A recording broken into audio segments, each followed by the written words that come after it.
चलती है रोड पे जैसे है इसके बाप का, छोटा छोटा कपड़ा इसके आता ना माप का, आता ना माप का। चलती है रोड पे जैसे है इसके बाप का, छोटा छोटा कपड़ा इसके आता ना माप का। वो दवाई है कमर के ऊपर सबको दिखलाती है।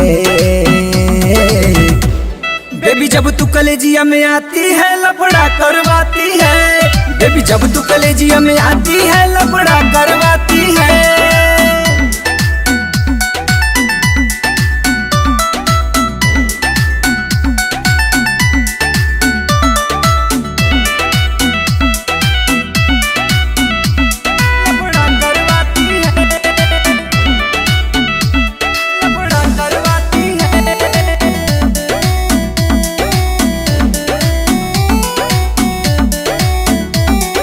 गोरे गोरे गाल, इसके काले काले बाल, इसकी हिरनी जैसी चाल, बेबी लागे है कमाल।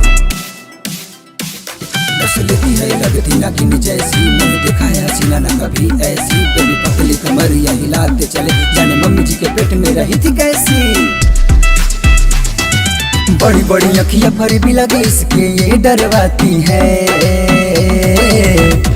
बेबी जब तू कलेजिया में आती है लफड़ा करवाती है, बेबी जब तू कलेजिया में आती है लफड़ा करवाती है।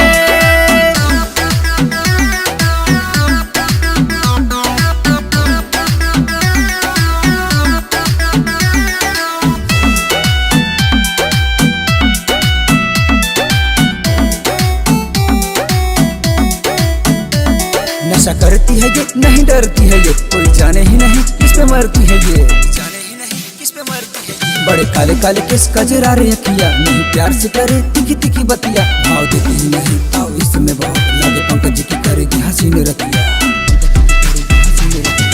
कोई छूले इसको तो बाप को बुला के डंडे मरवाती है। बेबी जब तू कलेजिया में आती है लफड़ा करवाती है, बेबी जब तू कलेजिया में आती है लफड़ा करवाती है।